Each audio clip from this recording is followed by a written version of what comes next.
आता सुरू होत आहे देशातला सर्वात मोठा खटला आपकी अदालत रजत शर्मान सोबत. नमस्कार. Thank you thank you thank you very much. चला तर मग सुरू करूया आपकी अदालतमध्ये आजचा खटला. आज आपले पाहुणे आहेत भारतातील सगळ्यात सिनियर नेत्यांमधून एक, भारतीय जनता पार्टीचे सगळ्यात अनुभवी नेत्यामधून एक, असे नेते जे भारतीय सेनेमध्ये, नेव्हीमध्ये, एअरफोर्समध्ये, आर्मीमध्ये या सर्वांमध्ये खूप लोकप्रिय आहेत, ज्यांच्यावर देशाच्या सुरक्षेची जबाबदारी आहे. प्लीज वेलकम भारताचे रक्षा मंत्री राजनाथ सिंग.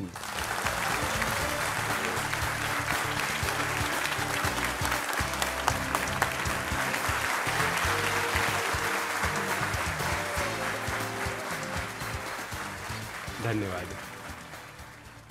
आणि आता आपकी अदालतमध्ये मी आमंत्रित करत आहे आपकी अदालतचे आजचे आपले जज, सुप्रसिद्ध पत्रकार प्रदीप सिंग यांना.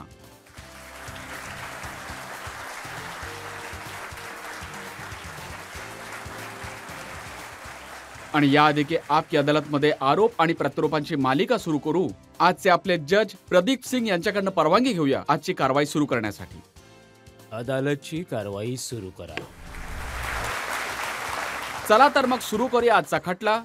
आपकी अदालतमध्ये पहिला आरोप भारताचे रक्षा मंत्री राजनाथ सिंग यांच्यावर. आपकी अदालतमध्ये भारताचे रक्षा मंत्री राजनाथ सिंग यांच्यावर आरोप आहे की ते स्वतःच्या बाबतीत गोपनीय असतात. राजनाथजी, तुम्ही आपल्या जीवनाबाबत, बालपणाबाबत, तारुण्याबाबत कधीही बोलत नाही, तर मी विचार केला की आपकी अदालतमध्ये सगळे गुपित उघडावे. तसं माझ्यासाठी खूपच कठीण काम आहे.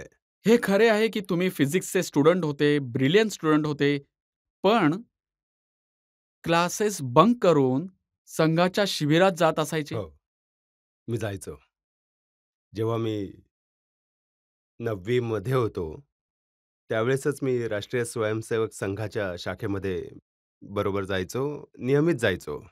आणि जेव्हा तुम्ही लेक्चरर झालात, शिक्षक झालात, तेव्हा खूप कठोर शिक्षक होता तुम्ही. नाही, एवढं काय बोलू शकतो मी, माझा जो तास होता त्यावेळेस, जे विद्यार्थी तासिकेमध्ये नाही यायचे, ते पण जेव्हा माझा तास असायचा, तेव्हा पूर्ण रूम खचाखच भरायचा विद्यार्थ्यांकडून. हे तर सौभाग्य मला मिळालं आहे. आणि हे पण खरं आहे का की तुम्हाला आय-ए-एस बनण्याची इच्छा होती? कधीच नाही.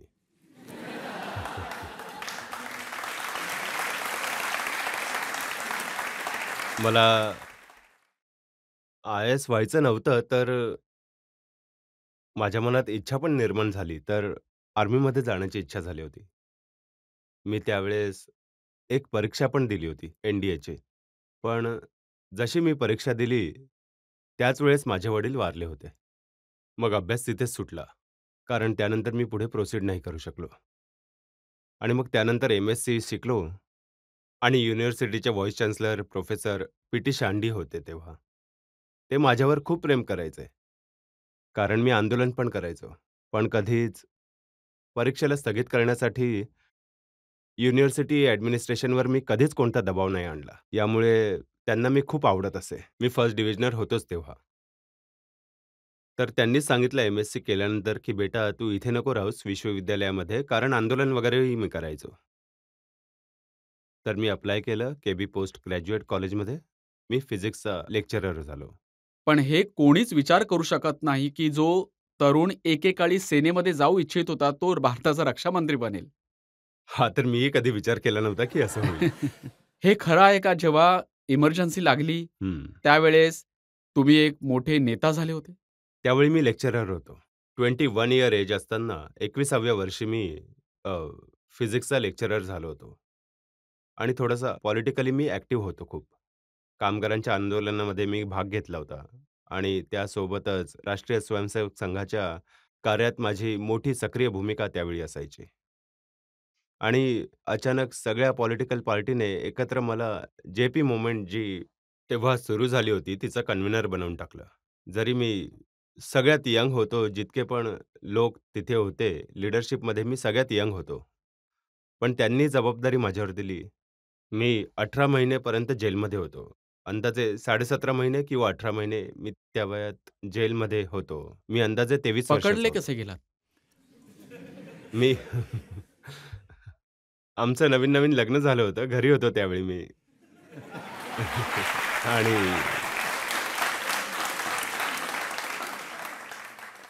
आणि त्या दिवशी आमच्या श्रीमतीने आमच्यासाठी सुजीचा हलवा बनवला होता. तर मी एक्सरसाइजसुद्धा करायचो त्यावेळेस सुद्धा. मी बालपणापासूनच एक्सरसाइज करत आलोय.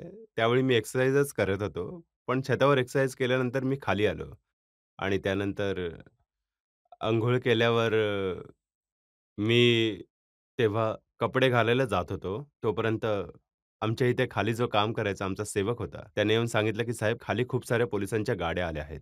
आणि मिस्टर उपाध्याय त्यावेळी इन्स्पेक्टर होते त्या स्टेशनचे. ते पण आहेत, डेप्युटी एस-पी पण आहेत आणि ते तुम्हाला विचारत आहेत. तर मला समजलं, की मला अटक करायला आलेत. तर मी बोललो, की "त्या लोकांना वरती बोलवा. जे डेप्युटी एस-पी आणि इन्स्पेक्टर आहेत, त्यांना बसवा. सांगा, की मी अंघोळ करतोय. नाश्ता-वाष्टा करून घेतो, त्यानंतर सोबत येतो." तर ते लोक बसून राहिले. मग मी त्यांना म्हटलं, "तुम्हीही नाश्ता करून घ्या." नाश्ता-वाष्टा केल्यानंतर मग आम्ही गेलो. स्टेशनला घेऊन गेले. स्टेशनला घेऊन गेले. मग खूप आदरपूर्वक जेवण वगैरे दिले. मग रात्री जवळपास 11 वाजता मला तिथली डिस्ट्रिक्ट जेल होती, तिथे पाठवले गेले. आणि मग मला जवळपास 200-250 अन्य लोक जे पहिलेच अटकेत होते, ते एका कंपाउंडमध्ये होते, एकत्र उभे होते.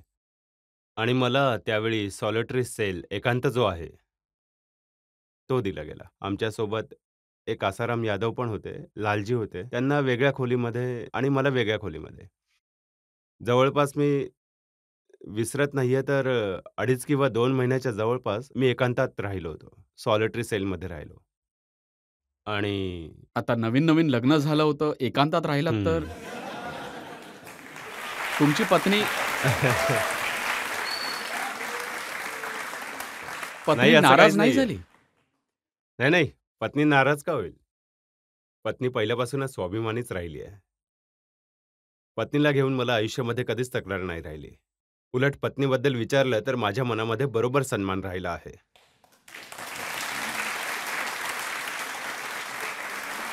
मी तुमच्या बायोग्राफीमध्ये वाचलं, की जेव्हा पोलीस पकडून घेऊन जात होते, तेव्हा तुमची आई पण तिथे आली होती.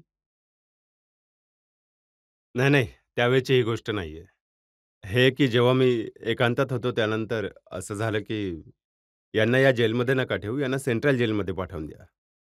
कारण तिथे 250 लोकं नारे लावायचे, इकडे मी एकटा नारा लावत असे, गव्हर्नमेंटच्या विरोधात. किंवा मी इकडे बोलायचो तर 250 लोकं जेव्हा दुसऱ्या कंपाउंडमध्ये होते, ते लोकं नारे लावायचे. आणि तर मग ऑथॉरिटीजने ठरवलं की यांना इथे नका ठेवू, खूप नारेबाजी करवतील. यांना सेंट्रल जेल किंवा इलाहाबादला पाठवून द्या. तर जेव्हा मला घेऊन जात होते, तेव्हा रेल्वे स्टेशनवरती खूप मोठी फोर्स तैनात होती. तर माझी आई, माझी बायको आणि आजूबाजूच्या सगळ्या जितक्याही सर्व स्त्रिया आल्या होत्या.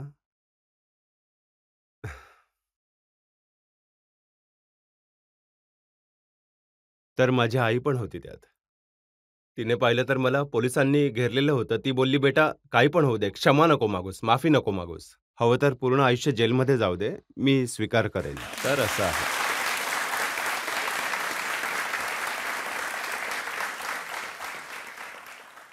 खूप अद्भुत प्रश्न विचारला तुम्ही. कठीण होते आमच्यासाठी हे. त्यावेळी पण कारण परंतु तुमचे जाणे तर होतेच, परंतु जी कुटुंबाची अवस्था होती ती खरं तर म्हणजे नाही मग माझी बायको मग माझ्या सासरी चालली गेली, तिच्या घरी गेली आणि तिथे एका कॉलेजमध्ये लेक्चरर बनली थोड्या काळासाठी. तर पॉलिटिकल सायन्सची आणि इमर्जन्सीचं 1 वर्ष पूर्ण झालं तर सामान्यतः एक धारणा होती, की 1 वर्षानंतर हे लोक जेलमधून सुटून जातील. पण तोपर्यंत माझे चुलत भाऊ जे होते, आज पण आहेत. गाझीपूर पोस्ट ग्रॅज्युएट कॉलेजमध्ये मॅथेमॅटिक्सचे लेक्चरर आहेत. त्यांना माझ्या आईने विचारलं, की श्री विजय सिंग आहे त्यांचं नाव. त्यांना विचारलं, की "आता तर 1 वर्ष झालं, आता तर राजनाथ येऊनच जाईल." तर ते बोलले, की "नाही आई, आजी" आजी म्हणायचे ते. "आजी 1 वर्षासाठी अजून एक्सटेंड झाले ते, वाढले आहे." तर तिला तिथेच ब्रेन हॅमरेज झालं आणि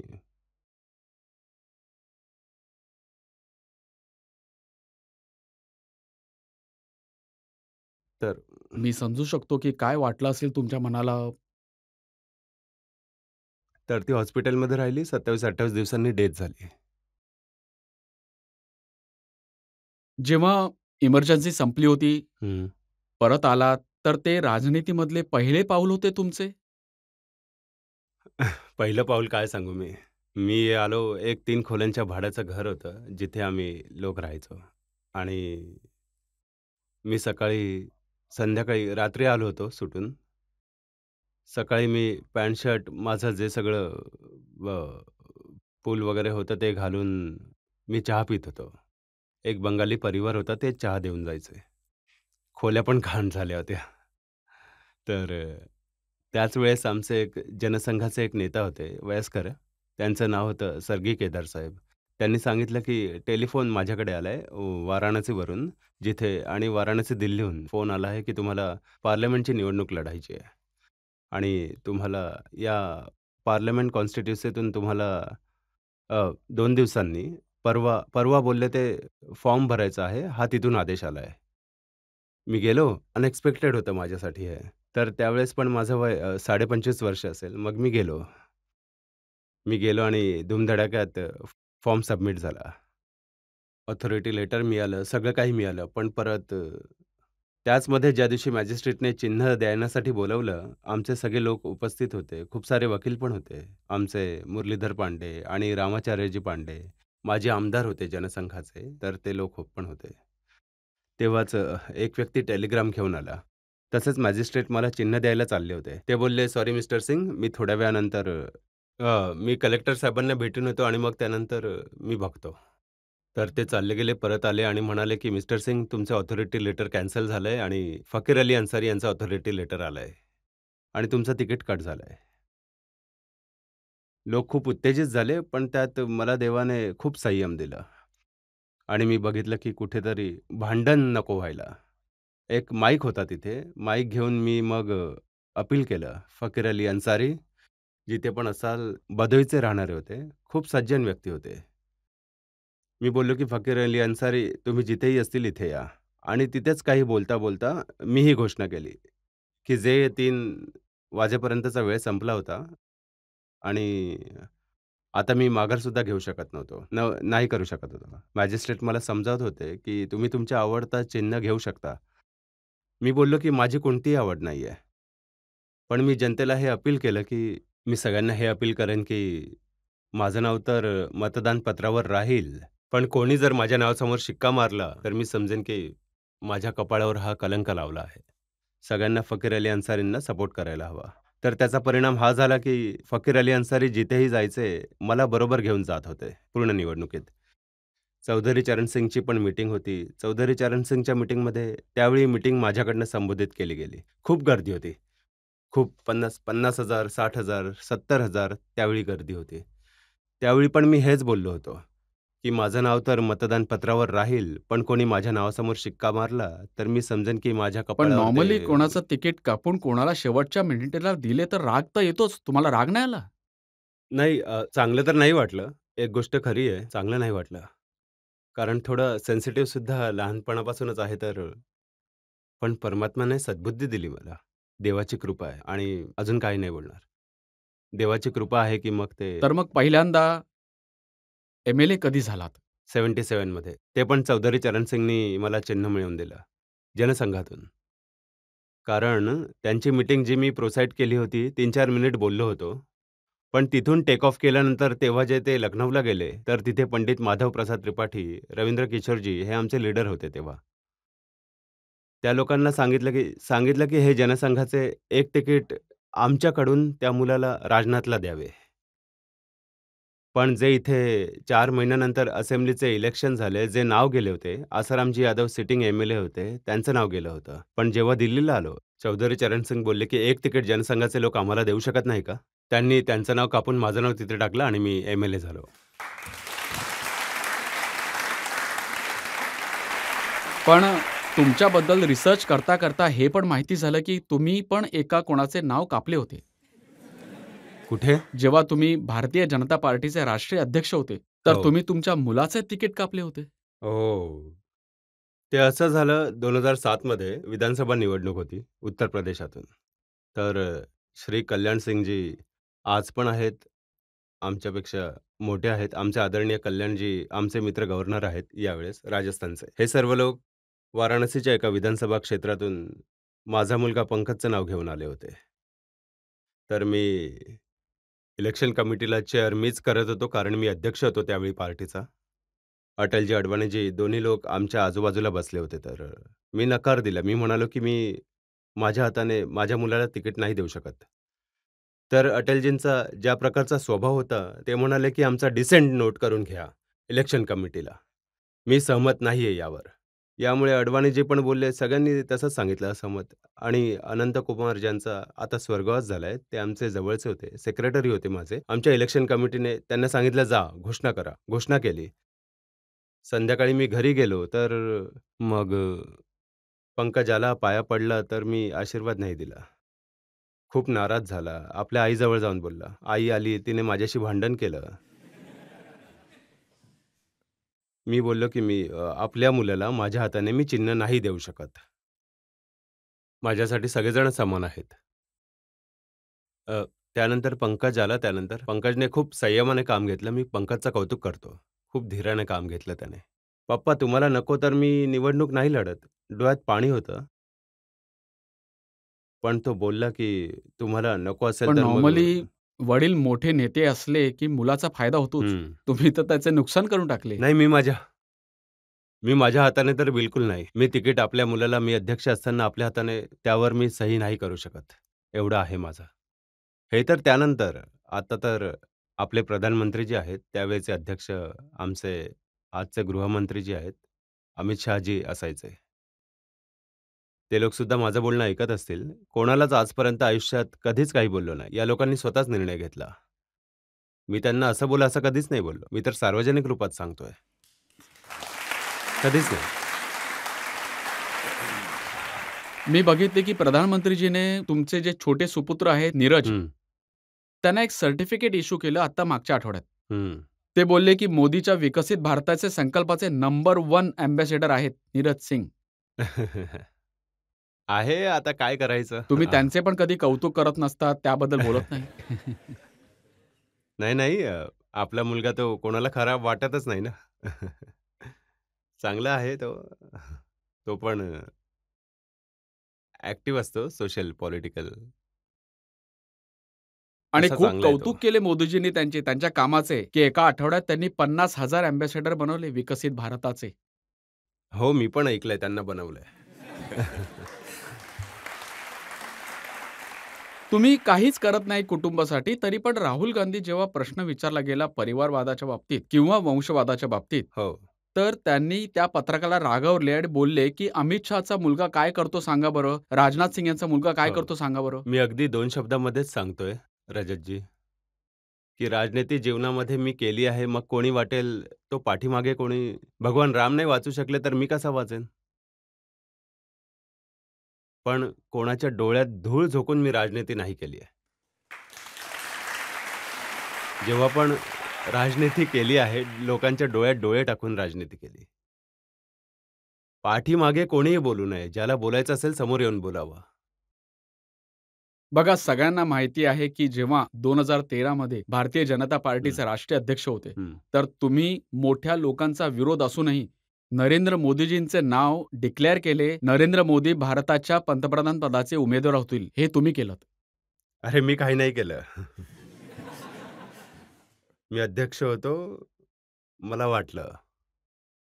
का आणि वाटले? नाही मला वाटलं, की लोकांमध्ये जर कोणाचं नाव त्यावेळेस पण जो खूप जास्त तर नाही, पण चर्चामध्ये जे असायचं, आम्ही जे 2-3-4 लोकं होतो. मला वाटलं, की मोदीजींच्यामध्ये ती क्षमता आहे. कारण ज्या पद्धतीने त्यांनी मुख्यमंत्री रूपामध्ये पण गुजरातमध्ये सरकार चालवलं आणि सतत सरकार 3 वेळा बनवलं होतं.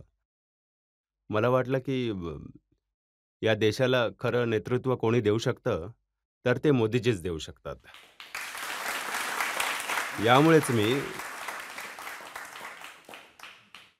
त्यांच्या नावाची जी आहे घोषणा केली होती. त्यावेळी तुम्हाला कल्पना होती की 10 वर्षानंतर नरेंद्र मोदी वर्ल्ड मॅपवरती असतील, जगाच्या मोठ्या-मोठ्या लीडर्समध्ये त्यांचे नाव असेल, भारतात लोकप्रिय असतील, एवढी शक्ती असेल? माझ्यासोबतच्या राहणाऱ्या लोकांना विचारा, एखाद्या वेळेस मोदीजींना पण ही गोष्ट माहिती नसेल. त्यांना विचारा माझे काय मत होते त्यांच्या बाबतीत.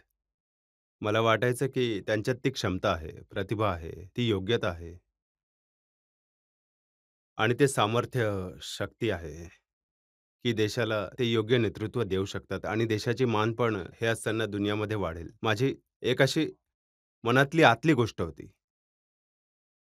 मी म्हणू शकतो की जी त्यावेळेस माझ्या डोक्यात जी गोष्ट होती आणि तुम्ही तर आमच्यासोबत 1-2 लोकं जे असतात आमच्या अंतरंगामध्ये त्यांना तुम्ही ओळखता. तुम्ही त्यांना विचारा की हे चूक आहे की बरोबर? आणि आणि मी तर गोव्यामध्येच ज्यावेळी इलेक्शन मॅनेजमेंटच्या कमिटीचे चेअरमन जेव्हा घोषित झाले होते, त्यानंतरच मी अध्यक्ष होतो. अरुण जेटलीजी त्यावेळेस संचालन करत होते. अ, त्या कार्यक्रमाचे. कार्यकर्त्यांची खूप गर्दी होती त्या मीटिंगमध्ये. 5,000-6,000, 8,000 कार्यकर्ते असतील. तर त्यात पहिले मोदींना बोलवायला त्यांनी आमंत्रित केलं. स्वाभाविक आहे की अध्यक्षानंतर मी बोलतो. तर मी मोदीजींना सांगितलं की "नाही, तुम्ही बसा" आणि मी उभा राहिलो.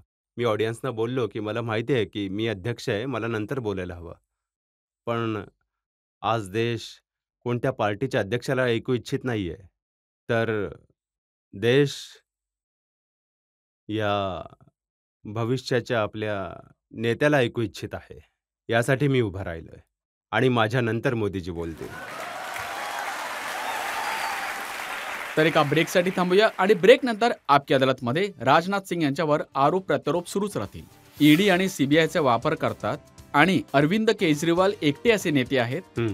जे नरेंद्र मोदीला आव्हान देऊ शकतात, त्यांना हरवू शकतात. यासाठी त्यांना इलेक्शनच्या आधी पाठवलं. मोठमोठे लोकं आहेत जे मोदीजींना चॅलेंज नाही करू शकले, तर हे काय आहेत?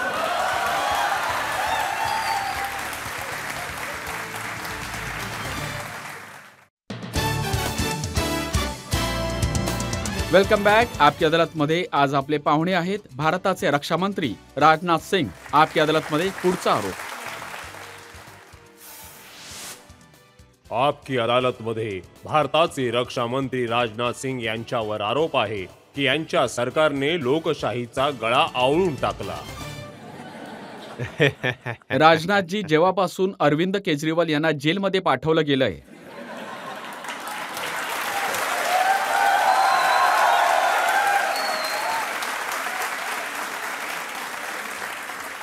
त्यांच्या पार्टीचे लोक बोलतात की बीजेपीने लोकशाहीची हत्या केली. आम्ही लोकांनी तर जेलमध्ये नाही पाठवलं.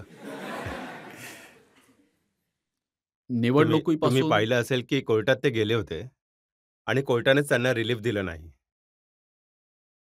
उलट एखाद वेळ जिथपर्यंत माझी माहिती आहे की जे इन्व्हेस्टिगेशन एजन्सी आहे, ईडी वगैरे, त्यांना बोलावून सगळे डॉक्युमेंट वगैरे दाखवले होते. त्यानंतर त्यांनी निर्णय दिला की अशा स्वरूपात आम्ही बेल नाही देणार.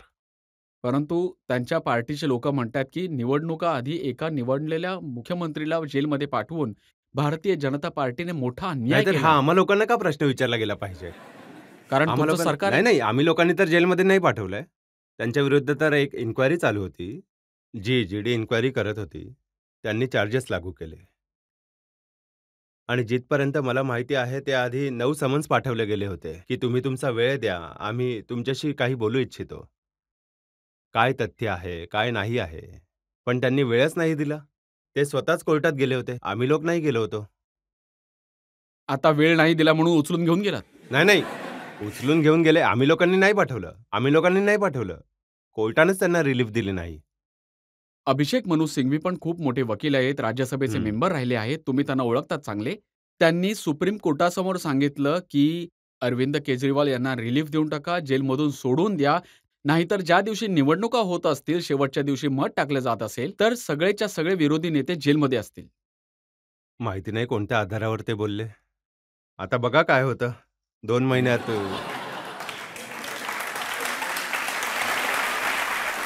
आणि मी समजतो की या अपराधी बुद्धीने ते का ग्रासित आहेत. ही गोष्ट माझ्या लक्षात नाही येत आहे. कितीही जेलमध्ये जातील. कारण सरकारने जेलमध्ये नाही टाकलं. म्हणजे मोदीजींनी जेलमध्ये पाठवलं असेल, अजून कोणीतरी जेलमध्ये पाठवलं असेल, असं नाहीये. ईडीने त्यांच्यासोबत काही क्युरी करू बघितले, त्यांना काही प्रश्न विचारले होते, त्यांना समज दिलं होतं की या बसा, तुमच्यासोबत आम्हाला बोलायचंय. 9 वेळा वेळ नाही दिला, मग ते कोर्टात गेले की काही कुठे रिलीफ मिळून जाईल, आम्हाला जेलमध्ये नाही जावं लागेल. आता कोर्टानेच रिलीफ नाही दिला. आता तुम्ही हे म्हणाल की कोर्टावर आम्ही लोकांनी प्रेशर बिल्डअप केलाय? नाही, ते नाही, म्हणतात ते तर की हे मग ईडी आणि सीबीआयचा वापर करतात आणि अरविंद केजरीवाल एकमेव असे नेते आहेत हं. जे नरेंद्र मोदींना आव्हान देऊ शकतात, त्यांना हरवू शकतात. ह्यासाठी त्यांना इलेक्शनच्या आधी पाठवून दिले. हे काय आहे? पण मोठ्यात मोठे लोक मोदीजींना चॅलेंज नाही करू शकले, तर मग हे काय आहे?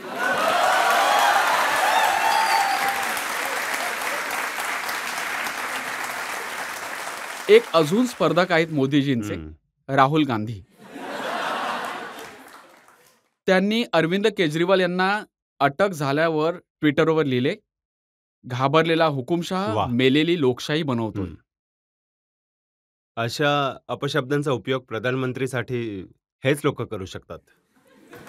आणि मी तुम्हाला सांगतो, संपूर्ण जीवनात मी कोणत्याच प्रधानमंत्रीजींचं, मग ते काँग्रेसचेही प्राईम मिनिस्टर का ना असो, मी कधीही कशाही प्रकारे या पद्धतीने अपमान नाही केला. कारण मी मानतो की प्रधानमंत्री स्वतः एक संस्था आहेत. तर खूप अपशब्दांचा प्रयोग प्रधानमंत्री या संस्थेसाठी नाही केला पाहिजे. राष्ट्रपतींसारखी संस्था आहे, त्यांच्याबाबत अपशब्दांचा प्रयोग नाही केला पाहिजे. डिफरन्स ऑफ ओपिनियन असू शकतं. तुम्ही बोला, यांनी चूक केलं, यांनी बरोबर केलं, हे नसतं केलं तर जास्त चांगलं होतं, ते केलं तर जास्त, सगळ्याच गोष्टी तुम्ही बोलू शकतात. पण एक प्रकारे तुम्ही अपशब्दांचा प्रयोग ज्या पद्धतीने केला आहे, याचं मी कंडेम करतो. याचं खंडन करतो. सर, पण निवडणुका आधी अरविंद केजरीवाल यांना अटक करणे तुम्हाला नाही वाटत याचे निवडणुकीत नुकसान होईल बीजेपीला? अरे बाबा, आम्ही लोकांनी अटक केली आहे का? हे तुम्ही का बोलताय रजतजी? अटक करायची आहे म्हणून? यासाठी राजनाथजी की केस ईडीने नाही केली, केस तर इन्व्हेस्टिगेशन सीबीआयने केली. इन्व्हेस्टिगेशन एजन्सी हे जे खूप आधीपासून या गोष्टींचा शोध घेत होती. काही लोक वर्ष, दीड वर्ष आधीच यासाठी जेलमध्ये गेले आहेत. ती एक कंटिन्युअस प्रोसेस होती. त्यामध्ये ते जेलमध्ये गेलेत. जेव्हा निवडणूक आली म्हणून अटक करा. अहो, पण देशाला माहिती आहे, बाहेर असते तरी काय केलं असतं त्यांनी?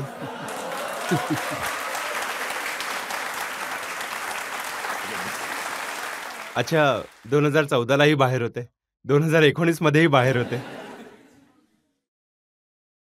पण तर ती एक वेगळी गोष्ट आहे. राजनाथजी ते एकटे नाही आहेत ना, तुम्ही पण तर मी त्यांच्या त्यांना बाबतीत काही बोलूच इच्छित नाहीये. ते आता केजरीवालच्या बाबतीत जे पण कोर्टाचे जजमेंट असेल, त्याला आम्ही सगळे स्वीकार करू.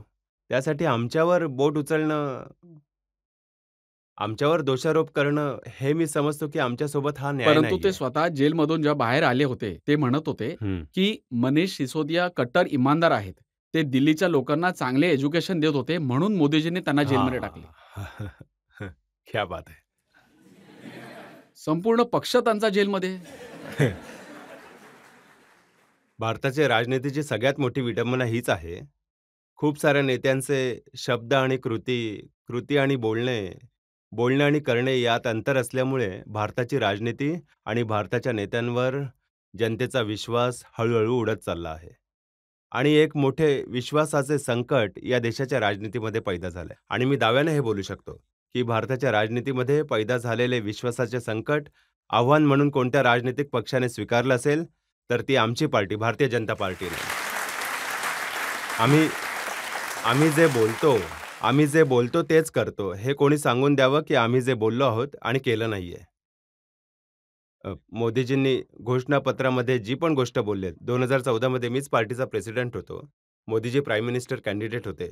मोदीजी वारंवार मला म्हणायचे, की "अध्यक्षजी, हे बघून घ्या, की आपल्या इलेक्शनमध्ये मॅनिफेस्टमध्ये अशी कोणतीच गोष्ट नको राहायला, ज्याने आम्ही गव्हर्नमेंट बनवल्यावर पूर्ण ना करू शकू." तुम्ही मॅनिफेस्टोमध्ये थोडी लिहिलं होतं की निवडणुका आधी झारखंडचे मुख्यमंत्री पण जेलमध्ये असतील आणि दिल्लीचे मुख्यमंत्री पण जेलमध्ये असतील. हे बघा, म्हणून तर मी बोललो ना, की आम्ही लिहिलंच नव्हतं. मी बोललो ना, आम्ही लिहिलं नव्हतं आणि त्यामुळेच हे आमच्या लोकांचं आणि कामही झारखंड तर नाहीये. तुमचा सासुरवाड आहे, म्हणजे तुम्हाला त्यांच्याकडनं बातमी येतच असेल. नाही, हे सगळे तर एजन्सी आहेत, ते सगळे आपलं काम करतायत आणि कुठे काही चुकलं तर मग एजन्सी चुकीची मी असतील. सांगतो तुम्हाला तर कोर्ट त्यामध्ये राजनाथजी, हे हस्तक्षेप असं करतील. इम्प्रेशन का क्रिएट होत आहे, हं. ज्या फिगर्स आल्या आहेत, हं. हे इंडियन एक्सप्रेस रिपोर्टमध्ये लिहिलेलं आहे. ईडीने मागच्या 10 वर्षात 347 प्रमुख राजकीय नेत्यांची चौकशी केली, ज्यामध्ये 85% 85% विरोधी दलातील नेते होते. हं. तर तर सगळे करप्शन विरोधी नाही, दलामध्येच नाही. मला सापडतात. वाटतं, की यासाठी इंटरसेप्ट करायला हवं लोकांना. स्वतः ज्या लोकांवर आरोप लागलेत, की का असं झालंय? आणि आरोप तर हा लागतो, की बीजेपीमध्ये आले, तर सगळे चार्जेस ड्रॉप होऊन जातात. नाही. कोर्ट अदालत आपलं काम हे करतच राहील. मग कोणी इकडे असो, तिकडे असो किंवा कुठेही असो. मग तुम्ही म्हणता, की जे लोक मग अजित पवार असो, की अशोक चव्हाण असो, त्यांच्या विरुद्ध जे केसेस आहेत, त्या चालतच राहतील. कोणीही असो, कोर्ट आपलं काम हे करतच राहील नेहमी. इन्व्हेस्टिगेशन एजन्सी जे आपलं काम करताय ते करतच राहतील. बघा, इन्व्हेस्टिगेशन एजन्सी जे करते त्याचा परिणाम राजनीतीवर पण पडू शकतो ना. आता दिल्लीमध्ये निवडणुका होणार आहेत. असे का होणार नाही, अहो, की जो केजरीवालांना जो कोणी सिंपथी मिळेल जो जनतेकडून? जो चुकीचा वागेल त्याच्या पॉलिटिकल करिअरवर याचा विपरीत परिणाम तर होईलच होईल. तुमच्या पार्टीच्या काही लोकांनी अरविंद केजरीवाल यांचा एक व्हिडिओ रिलीज केला आहे, ज्यात ते म्हणतायत, की जर मनीष सिसोदिया यांनी काही चुका केल्या असेल, त्यांना जेलमध्ये टाका आणि जर मी चुकी केली असेल, मी भ्रष्टाचार केला असेल, तर जेलमध्ये टाका. हो, तेव्हाच तर ते गेले आहेत ना.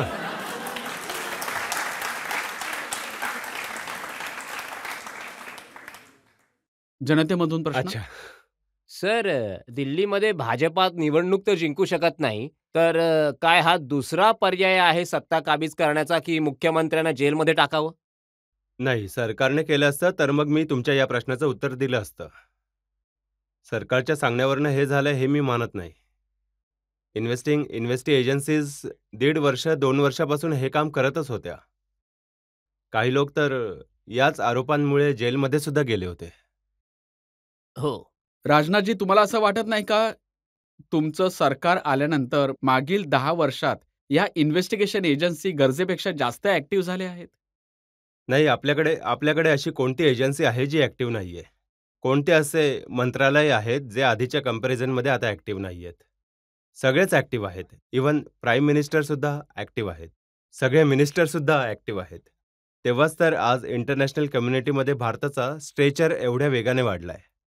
आणि मी म्हणू शकतो पूर्ण कॉन्फिडन्ससोबत, आधी भारत इंटरनॅशनल फोरममध्ये काही बोलायचा, तर भारताच्या बोलण्याला ज्या गंभीरतापूर्वक घेतलं जायला पाहिजे होतं, तसं नाही घेतलं जायचं. पण आज जर इंटरनॅशनल फोरमवर भारत काही बोलतो, तर सगळं जग कान उघडून ऐकतं की भारत काय बोलतोय. भारत आता हे करू शकतो. हे तुमचे म्हणणे बरोबर आहे, की प्रधानमंत्री ॲक्टिव्ह आहेत, एजन्सी ॲक्टिव्ह आहेत. आता एक काँग्रेसची ही तक्रार आहे, की इन्कम टॅक्स सुद्धा गरजेपेक्षा जास्ती ॲक्टिव्ह झाली आहे. हो. काँग्रेस पार्टीला 210 कोटींचा सगळ्यांनी सक्रियतेने आपल्या आपल्या भूमिकांचं वहन केलं पाहिजे. इनॅक्टिव्ह कोणीच राहायला नको. सगळ्यांनी ॲक्टिव्ह राहायला हवे. मग ते प्रेसिडेंट असो, प्राईम मिनिस्टर असो किंवा मिनिस्टर असो किंवा ब्युरोक्रेट असो, सगळ्यांनी ॲक्टिव्ह राहिलं आता पाहिजे. बघा, सगळ्यांनी आपापल्या जबाबदाऱ्या पार इन्कम पाडल्या टॅक्समुळे पाहिजे. काँग्रेसची काय अवस्था झाली बघा, याचं वक्तव्य राहुल गांधींनी केलेलं आहे. त्यांनी म्हटलंय, की आमचं अकाउंट फ्रीज केले गेले. आमच्याकडे रेल्वेचं तिकीट विकत घ्यायला सुद्धा पैसे नाहीयेत. आमच्याकडे पोस्टर छापायला सुद्धा पैसे नाहीयेत. मी कोणाला तर ₹2 सुद्धा देऊ शकत नाही. असं नाहीये. असं तुम्ही लोकं मानतात का? बघा, जनताच नाही मानत आहे, की त्यांच्याकडे ₹2 सुद्धा नाहीये, नाही देऊ शकत निवडणुकीच्या ते. तोंडावर एक प्रिन्सिपल ऑपोझिशन पार्टी ही सगळ्यात जुनी पार्टी आहे. तर त्यांचं अकाउंट फ्रीज करून टाकणं. नाही, ते आम्ही कोणी आरोप लावतं, की अकाउंट फ्रीज केलेत तुम्ही. समजून घ्या फ्रीज केले. कुठल्या एजन्सीने फ्रीज केलेत. तर तुम्ही कोर्टात का नाही जात? लोअर कोर्ट आहे, हाय कोर्ट आहे, सुप्रीम कोर्ट आहे. का नाही जात तुम्ही? जातात, पण रिलीफ नाही मिळत. काय करावं मग? आता त्याच्यासाठी मी काय करू शकतो? आमचं सरकार काय करणार आहे? मोदीजींनी काय करावं?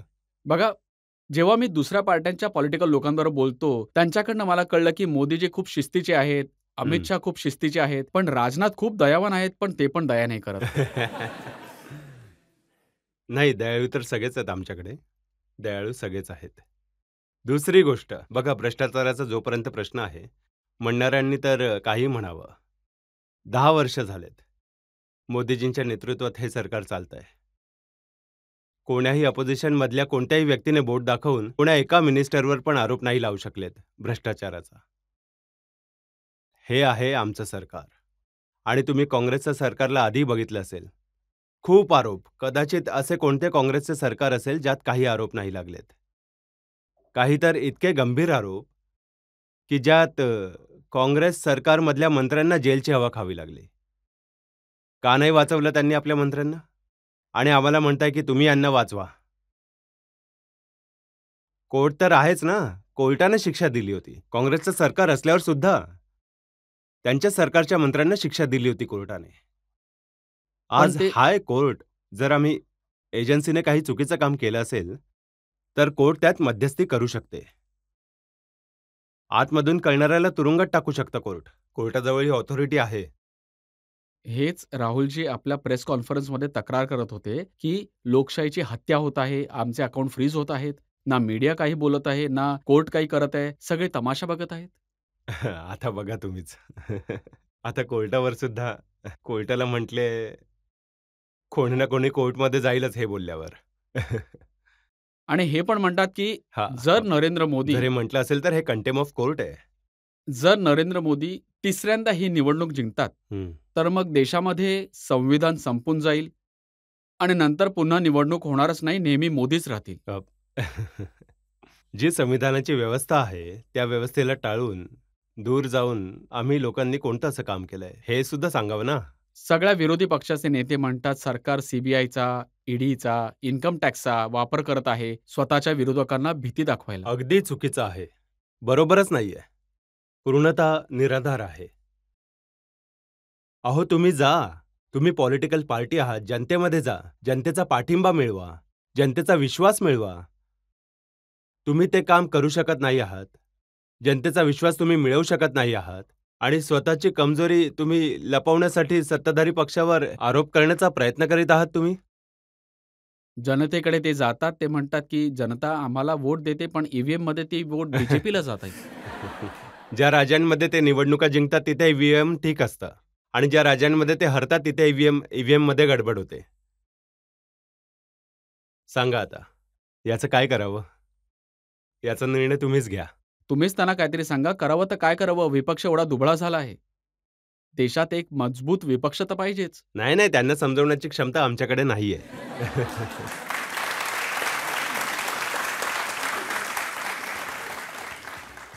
तर इथे अजून एका ब्रेकसाठी थांबूया आणि ब्रेक नंतर आपकी अदालतमध्ये राजनाथ सिंगवर पुढचा आरोप. जेव्हा तुम्ही उत्तर प्रदेशमध्ये जाता, लोकांना भेटता, तिथून तुम्हाला काही आयडिया मिळते का? काय म्हणतात लोक? सगळे तर मग मोदी, मोदी, मोदी, मोदी करतात आणि मग काहीच नाही होत. आणि यावेळीची अवस्था तर हीच आहे. Welcome back. आपकी अदालतमध्ये आज आपण खटला चालवतोय, प्रश्न विचारतोय भारताचे रक्षा मंत्री राजनाथ सिंग यांना. आपकी अदालतमध्ये पुढचा आरोप. आपकी अदालतमध्ये भारताचे रक्षा मंत्री राजनाथ सिंग यांच्यावर आरोप आहे की ते विरोधी पक्षांना घाबरवतात. मोदीजी म्हणतात 400 पार, अमित शहा म्हणतात 400 पार, तुम्ही म्हणताय 400 पार. तर विरोधी पक्षांना घाबरवत आहात का, की तुमची काही जागा नाही, जाणार नाही, नाही? आम्ही जनतेमध्ये जसा उत्साह आहे त्याला पाहूनच आम्ही पूर्णतः कॉन्फिडंट आहोत. एनडीएला 400 पेक्षा अधिक जागांवर विजय प्राप्त होईल. आणि आम्हा लोकांचा जो असेसमेंट आहे आणि जनतेचा ते असेसमेंट निराधार नाहीये. जनतेचा मूड पाहूनच आमचं असेसमेंट आहे की भारतीय जनता पार्टी 370 पेक्षा अधिक जागांवर विजय प्राप्त करेल आणि मला विश्वास आहे की जनता आमचा विश्वास तुटू देणार नाही. आतापर्यंत तुटू दिला नाही तर यापुढे कसा काय तुटू देईल? या विश्वासाच्या बद्दल जे काँग्रेसचे अध्यक्ष आहेत मल्लिकार्जुन खरगे, त्यांनी म्हटलंय की हे दररोज 400 जागांचा विश्वास दाखवणारी अहंकारी बीजेपी आगामी निवडणुकांच्या परिणामांपासून घाबरलेली आहे, म्हणून इतक्या जोर लावून नाही, बोलते. नाही, मी विनम्रतापूर्वक हात जोडून मी सांगतोय काँग्रेसच्या अध्यक्षांना की आम्हा लोकांचा हा संकल्प आहे आणि जनतेचं हे प्रेम आहे आणि जनतेचं हे समर्थन बघता आम्ही निश्चितच आमची एनडीए 400 पेक्षा अधिक जागांवर विजय प्राप्त करेल, हे मी विनम्रतापूर्वक सांगतोय. अहंकाराने नाही सांगत आहे. तुम्ही तर पूर्ण देशात फिरता, हं. तर जनतेला हे समजून घ्यायचं आहे कुठून येतील. जसे उत्तर प्रदेश आहे, आता इथे मागच्या वेळी 62 सीट जिंकल्या होत्या, आता यापेक्षा जास्त यावेळी काय तर जिंकणार? 78 जिंकू.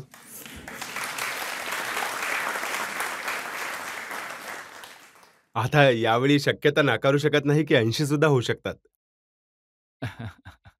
जेव्हा तुम्ही उत्तर प्रदेशमध्ये जाता, लोकांना भेटता, तिथून तुम्हाला काही आयडिया मिळते का? काय म्हणतात लोकं? सगळे तर मग मोदी, मोदी, मोदी, मोदी करतात आणि मग काहीच नाही होत.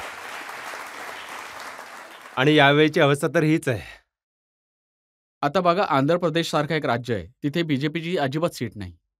तर तिथे सुद्धा लोकं मोदी-मोदी म्हणत आहेत. नाही, आंध्र प्रदेशात मी गेलो होतो. विशाखापट्टणममध्ये तिथल्या इंटेलेक्चुअलचा सुद्धा कार्यक्रम होता. तिथे 1000 पेक्षा जास्त इंटेलेक्चुअल होते. तिथल्या पब्लिक मीटिंगला सुद्धा मी ॲड्रेस केलं होतं. अ, आता मीटिंगला पाहून तर मी हेच म्हणू शकतो, की आम्हा लोकांसाठी अनुकूलता आहे. पण बऱ्याच चांगल्या जागांवर आम्हाला विजय प्राप्त होईल आणि यावेळी टी-डी-पीसोबत युती झाली आहे. टार्गेट आमचं हेच आहे, की सगळ्या जागांवर आम्हाला विजय प्राप्त व्हावा. आमच्या युतीला, आमच्या अलायन्सला, जे टी-डी-पी सोबत आहे. प्रयत्न तर हाच आहे. यश किती मिळतं हे तर भविष्याच्या गर्भात लपलेलं आहे. आणि तामिळनाडू तुम्हाला कठीण वाटतंय कारण की प्रधानमंत्रींनी मागील 10 वर्षात कितीतरी वेळा माझी दौरा इतकी केला गोष्ट आहे. तर पक्की समजून घ्या रजतजी, अनपेक्षित निवड परिणाम तामिळनाडूत येणार आहेत. अनपेक्षित. कारण की मला माहीत आहे भारतीय जनता पार्टीबद्दल जनसामान्यांमध्ये ही धारणा आहे, की तामिळनाडू भारतीय जनता पार्टीसाठी खूप कठीण आहे. परंतु ज्या प्रकारे तिथल्या डी-एम-केच्या व्यतिरिक्त अन्य पॉलिटिकल पार्टीचं समर्थन म्हणजे सहयोग आम्हाला मिळत आहे, ज्या प्रकारे तिथे युती बनली आहे आणि जनतेमध्ये ज्या प्रकारे आमच्या सरकारबद्दल, आमच्या प्रधानमंत्रीबद्दल जशी धारणा बनली आहे, तर काहीही होऊ शकतं तामिळनाडूमध्ये. आता कोणी म्हणतं, की यावेळी तुम्ही कमीत कमी 4-5 जागा जिंकाल. कोणी म्हणतं, की साहेब 10-12 जागासुद्धा जिंकू शकता तुम्ही. तर हे तो सगळं तामिळनाडू जिथे मोठ्या कष्टाने एखादी सीट मिळाली होती. हां, नाही मिळाली होती. कन्याकुमारीची सीट आम्ही जिंकत राहिलो होतो. पण यावेळी अनपेक्षित निवडणुका होतील. राजनाथजी, आम्ही तामिळनाडूच्या राजकारणाबद्दल बघतो, ते तर ते आहेत जे सनातन धर्माच्या विरोधात आहेत. हं. जिथे लोकं हे म्हणतात, की सनातनला मुळापासून नष्ट केलं पाहिजे. नाहीच होऊ डी-एम-केला शकत हे सनातन जे नीत नूतन, शिर पुरातन आहे, तेच सनातन आहे. तो तर हे समाप्त नाही होऊ शकत. याचा अर्थ सनातनबद्दल लोकांच्या मनात जी संकल्पना स्पष्ट असली पाहिजे, ती नाहीये. आता बिहारचे उदाहरण हं, घ्या. हं, बिहारमध्ये आर-जे-डी, काँग्रेस सगळे हं. पक्ष मिळून लढत आहेत. हो, पण त्यांच्यापासून कधी आव्हान नाही दिसत. नाही मला वाटतं ते लोक निराश होतील. निराश तर आता सुद्धा आहेत. कारण बिहारमध्ये आमचं टार्गेट हे आहे, की 40च्या 40 जागांवर आमचे एन-डी-एला विजय प्राप्त झाला पाहिजे. बिहारमध्ये युती चांगली बनली होती, हं. पण शेवटच्या मिनिटाला तुम्ही नितीश कुमारकडून पलटी मारून घेतली. नाही त्यांनी सुद्धा नितीश कुमारही चांगले व्यक्ती आहेत, सज्जन व्यक्ती आहेत.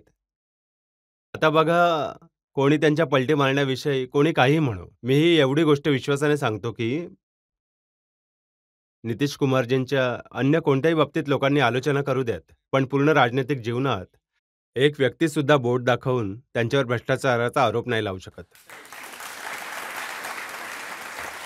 तर अशी व्यक्ती आमच्याकडे येते, तर आम्ही तर त्याचे स्वागतच करू. राजनाथजी, असं का होत आहे, की राहुल गांधी न्याय यात्रेमध्ये हं. ज्या राज्यातून जातात, तिथला लीडर बीजेपीमध्ये सामील होतो. चमत्कार आहे, चमत्कार. चमत्कार आहे. बंगालमध्ये गेले म्हणून तर ममताजींनी हां. इंडिया अलायन्सची साथ हो, सोडली. सोडली.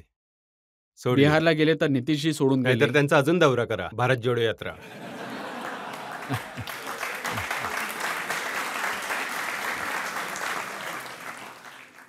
तुम्हाला नाही वाटत, की न्याय यात्रा ज्यांनी काढली आहे, देशभरात ते फिरत आहेत, लोकांना भेटत आहेत, याचा राजनीतिक लाभ त्यांना निवडणुकीमध्ये मिळेल? लाभ जर होणार असता तर ते जिथे गेले तिथले लोक परत आम्हाला येऊन का जुळले असते? लीडर्स. हा चमत्कार तर तुम्हीच करता ना, जिथे जातात तिथे प्लॅननुसार 1-2 व्यक्ती आलेच पाहिजेत. नाही, नाही. आम्ही चमत्काराच्या जोरावर जनतेचं समर्थन प्राप्त करू इच्छित नाही. परंतु वस्तुस्थितीच्या पार्श्वभूमीवर काही करून आम्हाला जनतेचं समर्थन प्राप्त करायचं आहे. जनतेमधून 1-2 प्रश्न घेऊयात. तुम्हाला काय वाटतं, की बीजेपीला ह्या इलेक्शनमध्ये सुद्धा राम मंदिरचा फायदा मिळेल, की त्याचा प्रभाव आता संपत आलाय? मला वाटतं की राम मंदिराचा मुद्दा राजनीतीसोबत जोडायला नको आपल्याला. हा एक सांस्कृतिक मुद्दा आहे. आध्यात्मिक मुद्दा आहे. हे कधीही राम मंदिराच्या मुद्द्याला राजनीतीच्या तराजूवर ठेवून आम्ही कधीच तोलत नाही. हो, आस्था आहे आमची भगवान रामांच्या प्रती आणि आम्हा लोकांना सुरुवातीपासूनच वाटायचं की अयोध्येच्या धर्तीवर एक भव्य रामाचं मंदिर बनायला हवं. तुम्ही पाहिलं असेल की 22 तारखेला अयोध्येत प्रतिष्ठापना झाली आणि भगवान रामांनी आपल्या कुटीतून निघून महालात प्रवेश केला आहे, आले आहेत. रामराज्य प्रारंभ होईल असा मला विश्वास आहे. इथे अजून एका ब्रेकसाठी थांबूया आणि ब्रेक नंतर आपकी अदालतमध्ये भारताचे रक्षामंत्री राजनाथ सिंग यांच्यावर पुढचा आरोप. आम्ही लोक कोणावर आक्रमण वगैरे करणार नाही आहोत. तुम्ही पाहिलं असेल भारताचं चरित्र आहे की भारताने आजपर्यंत जगाच्या कोणत्याही देशावर ना कधी आक्रमण केलंय ना जगाच्या कोणत्याही देशाच्या एका इंच जमिनीवर सुद्धा भारताने कब्जा केलाय. हे आहे आमचं चरित्र.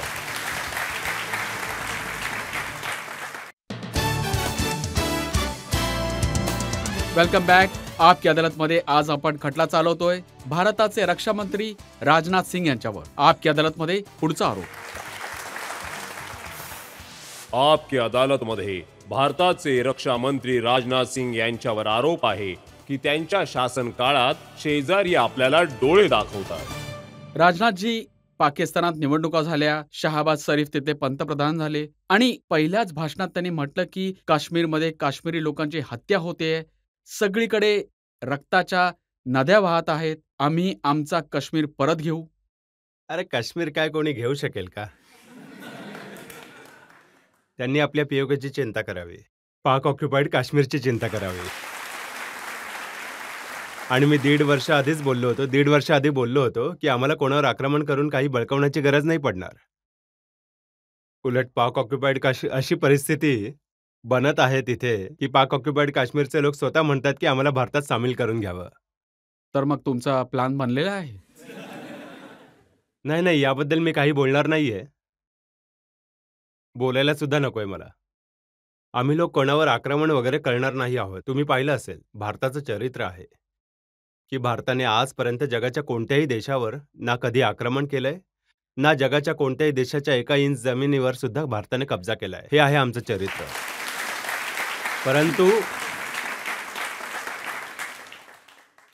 परंतु जर कोणी म्हणत असेल की पीओके सुद्धा आमचा आहे आणि आपलाच आहे, मी तर हे आजही मानतो की पीओके आपलाच आहे. पण पार्लमेंटमध्ये अधीर रंजन चौधरी तुम्हाला म्हणत होते की पीओके काय आणाल, तिथून एक सफरचंद तरी घेऊन या पाहिलं.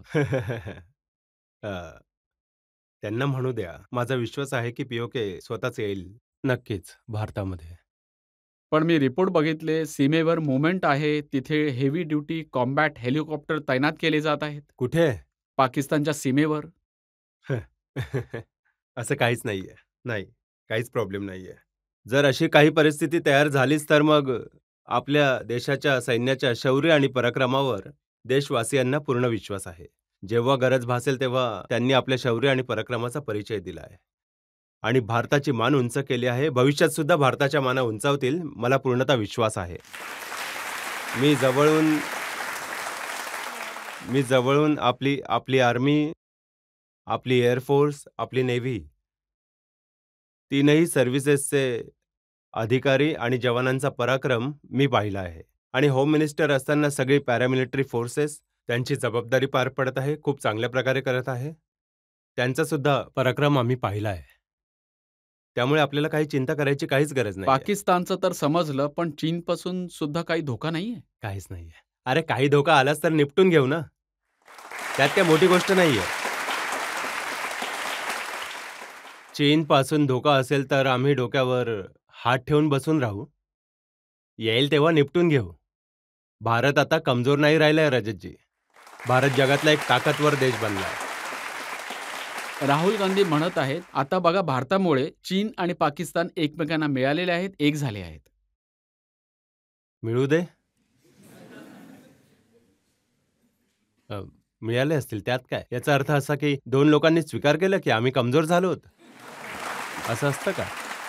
त्यांचा आरोप हा आहे की चीनने आपल्या 2000 वर्ग किलोमीटर जमिनीवर कब्जा केला आहे. आपल्या चीन आपल्या जवानांना मारत आहे आणि भारत सरकार झोपलेले आहे. मला खूप दुःख आहे की आपल्या जवानांचं शौर्य आणि पराक्रमावर हे प्रश्नचिन्ह लावण्याचा प्रयत्न करताय. हे त्यांनी टाळायला हवं. भारताची किती जमीन 62 मध्ये चायनाने बळकावली, काय काय कृत्य केलेत. मी आठवण करू इच्छित नाही. कधी मी याची चर्चा सुद्धा करत नाही. कधीच चर्चा करत नाही. पण तुम्ही निश्चिंत राहा, की भारताची 1 इंच जमीन सुद्धा आम्ही जाऊ देणार नाही. 1 इंच जमीन सुद्धा. तुम्ही निश्चिंत राहा. खूप, खूप, खूप काही गोष्टी आहेत अशा, ज्यांचा खुलासा मी बोलू शकत नाही. कारण यावेळी चायना आणि भारतामध्ये चर्चा सुरू आहे. चांगल्या प्रकारे चर्चा सुरू आहे. सौहार्दपूर्ण वातावरण यावेळी सुरू आहे. नाहीतर मी आणखी काही खुलासे केले असते. जर त्यांनी आपली जमीन बळकावली नाहीये, तर चर्चा कसली चालू आहे? का? 19 वेळा चर्चा कशासाठी झाली? आता वदवून घेऊ नका आता यापुढची गोष्ट काय आहे ते. नाही बोलू शकत. आहे. तुम्ही याच्यानंतर जर बसले, तर मी तुम्हाला सांगू शकतो. या पण अशा हा पण आरोप लागतो राजनैतिक की गोष्टी आम्ही खुलून नाही बोलू डेप्सॉंग शकत. आहे, हॉट स्प्रिंग आहे, गोग्रा आहे, या तुम्ही अशा काळजी जागा आहेत करू जिथे नका. मी फक्त एवढंच म्हणेन, की यावेळी जे काही चायनासोबत झालं आहे, आपल्या देशाच्या सेनेच्या जवानांनी, आपल्या एअरफोर्सच्या जवानांनी, नेव्हीच्या जवानांनी जो पराक्रम दाखवला आहे, त्यावर मला गर्व वाटत आहे. खूप गर्व वाटतो. खूप साऱ्या अशा घटना आहेत, ज्या देशवासियांना आठवण करून दिल्या पाहिजे. आपल्या देशाच्या सेनेप्रती देशवासियांचा सन्मान अजून वाढेल. बघा गलवानमध्ये आपल्या सैनिकांनी शौर्य दाखवलं, सगळ्या देशाने पाहिलं, पूर्ण देशाने त्यांना मान दिला. काय त्याच्यानंतर चीनचं वागणं बदललं आहे? आता गलवानमध्ये सुद्धा पाहिलं असेल, की चायनासोबत जी आमची लढाई झाली, गोळी नाही चालली, फिजिकली लढले होते. शारीरिक रूपाने ते चायनाच्या जवानांसोबत लढले.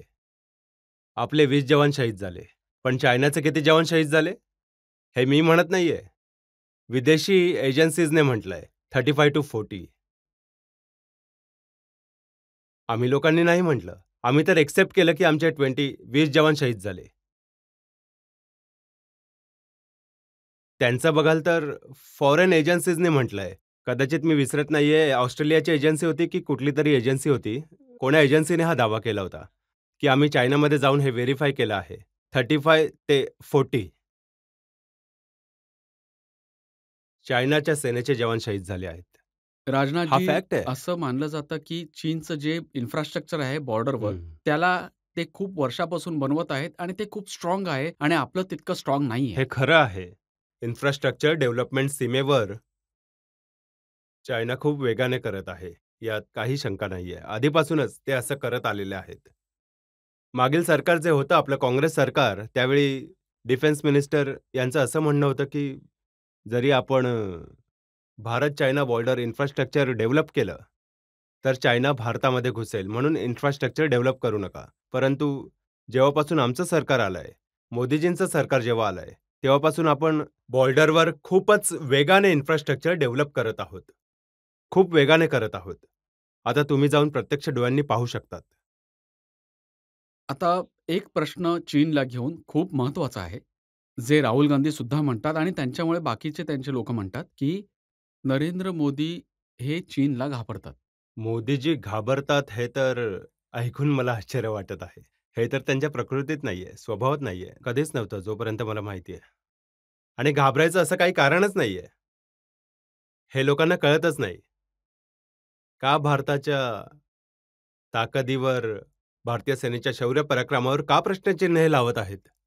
भारताच्या रक्षा मंत्र्यांना विश्वास आहे, की चीन हां. कधी डोळे दाखवून आक्रमण करण्याची हिंमत करेल, तर आम्ही त्याला हँडल हे व्यवस्थित करू. तसेच परमात्मा त्यांना सद्बुद्धी देवो, हे असं कृत्य न करू. बघा, भारताचे चरित्र राहिलेलं आहे. भारताचं चरित्र राहिलेलं आहे, की भारताने ना जगातल्या कोणा देशावर कधी आक्रमण केलंय, जगातल्या कोणत्याही देशाची 1 इंच जमीनसुद्धा भारताने बळकावलेली नाहीये. हे भारताचं चरित्र आहे. पण ही एक गोष्ट खरी आहे, जर कोणी आम्हाला विचारेल, तर सर्व शेजाऱ्यांसोबत आमचे चांगले संबंध बनवायचे आहेत. परंतु भारताच्या स्वाभिमानाच्या किमतीवर नाही रजतजी. नाते बनवून ठेवू तर इच्छितो, परंतु भारताच्या स्वाभिमानावर प्रहार करायचा कोणी प्रयत्न करेल, तर त्याची उत्तरं द्यायची कुवतसुद्धा भारतात आहे. पण पण आम्हाला शेजाऱ्यांसोबत चांगले संबंध बनवून ठेवायचे आहेत. कारण आमचे अटलजी म्हणायचे ध्यान असू द्यावे आपण. मित्र बदलू शकतो जीवनात, पण शेजारी कधी बदलू शकत नाही. म्हणून शेजाऱ्यांसोबत चांगले संबंध बनवून ठेवले पाहिजे. 1-2 प्रश्न अजून घेऊ शकतो आपण? सर, माझा तुम्हाला प्रश्न हा आहे, की आता आपले जे डिफेन्स सिस्टम आहे, ते 4थ्या क्रमांकावर आहे जगामध्ये, जी तुम्ही लोकांनी खूप मेहनत केली आहे, म्हणून आपण तिथे पोहोचलो आहोत. पण स्टिल तरी तुम्हाला वाटतं का त्यात इम्प्रूव्हमेंट आहे? आणि तुमची काय थॉट प्रोसेस आहे, की येणाऱ्या 5 वर्षात मला विश्वास आहे, की बीजेपी सरकार येईल, 100% येईल, कारण आम्ही सगळे तुमच्यासोबत आहोत. टाळ्या. तर येणाऱ्या 5 आणि 10 वर्षात आम्ही डिफेन्स सिस्टममध्ये किती इम्प्रूव्हमेंट पाहू शकतो, की आपण 3rd किंवा 2nd स्टेजवर पोहोचू शकू? भारत जो सगळ्यात मोठा इम्पोर्टर भारत होता, आज आपण जगातल्या टॉप 25 एक्सपोर्टर कंट्रीजमध्ये येऊन उभे आहोत. 10 वर्षांमध्ये. तसं टार्गेट जे मी ठरवलं आहे, की आमचा प्रयत्न आहे, की 2028-29 समाप्त होईपर्यंत आपला एक्सपोर्ट जो आज 20,000 करोड आहे, तो अंदाजे 50,000 करोडपर्यंत पोहोचावा, हा आमचा प्रयत्न आहे. गेली 10 वर्ष तुमची रुलिंग पार्टी आहे आणि विकास पण दिसत आहे. पण या गोष्टीवर तुम्ही कितपत सहमत आहात, की स्ट्रॉंग रुलिंग पार्टी बरोबरच एक स्ट्रॉंग अपोझिशन पार्टी असणं पण खूप गरजेचं हो, आहे? असायलाच पाहिजे. हे आवश्यक आहे. पण यात आमचा दोष कुठे आहे बाळा? आमच्या पार्टीचा काय दोष आहे? आता हे तर त्यांनाच कळायला पाहिजे. आम्हाला वाटतं, की हेल्दी डेमोक्रेसीसाठी हे आवश्यक आहे. म्हणजे तुम्ही मान्य करता, की एक स्ट्रॉंग अपोझिशन पार्टी बिलकुल मान्य असायलाच करतो. पाहिजे? पण नाहीतर हे बनूच नाही ऑपोजिशनला तर शकणार. तुम्ही जगूच देत नाहीत.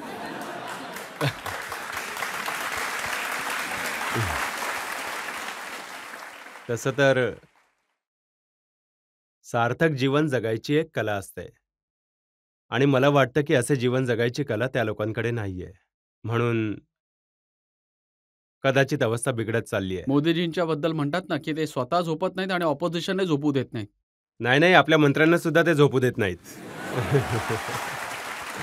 तर अजून एका ब्रेकसाठी थांबूया आणि ब्रेक नंतर ऐकूयात आपकी अदालतमध्ये आजचे जज प्रदीप सिंग यांचा निकाल आजच्या खटल्याचा.